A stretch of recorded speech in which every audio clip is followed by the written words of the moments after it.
دیکھیے یہ کیس شروع ہوا تھا میرا خیال ہے کہ 2013-2014 میں، اور ختم ہو رہا ہے، اس کی جو ججمنٹ آئی ہے، فائنل ڈیٹیل ججمنٹ آئی ہے 2019 ختم ہو رہا ہے.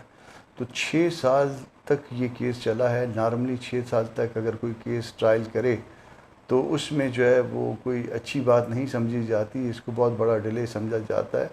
اور یہ فیئر ٹرائل کے حوالے سے جو ہے نا، فیئر اپرچونٹی کے حوالے سے، آرٹیکل 10A کے حوالے سے بہت سی باتیں اس کیس میں کی جا رہی ہیں، کہی جا رہی ہیں. دیکھیے ایک بات تو سمجھنے کی ہے، یہ ٹرائل ان ایبسنشیا نہیں ہے. مشرف صاحب کے وکیل جو ہے اس میں ان کو اویلیبل تھے، اور صرف ماسوائے 342 کے اسٹیٹمنٹ کے جو ان کا آپشن تھا، اور جس کے لیے بھی ان کو شاید 6 موقع دیے گئے ہیں، تو وہ وکلا صاحبان نے پورا کیس جو ہے وہ اس میں ان کو ڈیفینڈ کرتے رہے ہیں.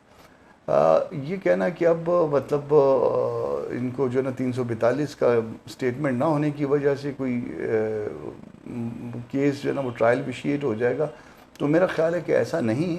ان کا کانڈکٹ دیکھنا چاہیے. دیکھیے کسی بھی کیس میں جو ان کے خلاف رجسٹر ہوا تھا، اور اس میں نواب اکبر خان کا کیس تھا، لال مسجد کا کیس تھا، اور اس طرح سے معاملات تھے، اس میں یہ کبھی بھی انہوں نے آپ نہیں کیا کہ عدالتوں میں پیش ہوں.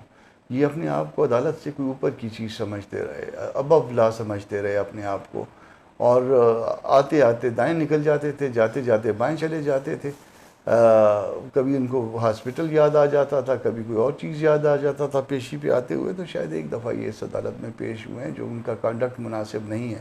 مگر سٹل اس کے باوجود اگر ان کا یہ کہنا ہے کہ مجھے جو ہے نا کوئی کم اپرچونٹی ملی ہے، تو اس کے لیے پھر کانڈکٹ جو ہے نا وہ ایک ہونا چاہیے ان کا. وہ کہیں کہ آئیں جی، میں آ گیا ہوں، میں قانون کے سامنے، عدالت کے سامنے اپنے آپ کو سرنڈر کرتا ہوں. میں سرنڈر کرنے کے بعد جو ہے میں اپیل فائل کرتا ہوں، اور مجھے جو ہے نا یہ اس ججمنٹ میں یہ نقص ہیں، ان نقائص کو جو ہے نا، ان نقائص کی وجہ سے یہ سارا جتنا بھی ٹرائل ہے یہ ٹھیک نہیں ہوا، یا اس کا اتنا حصہ ٹرائل کا وہ ٹھیک نہیں ہوا.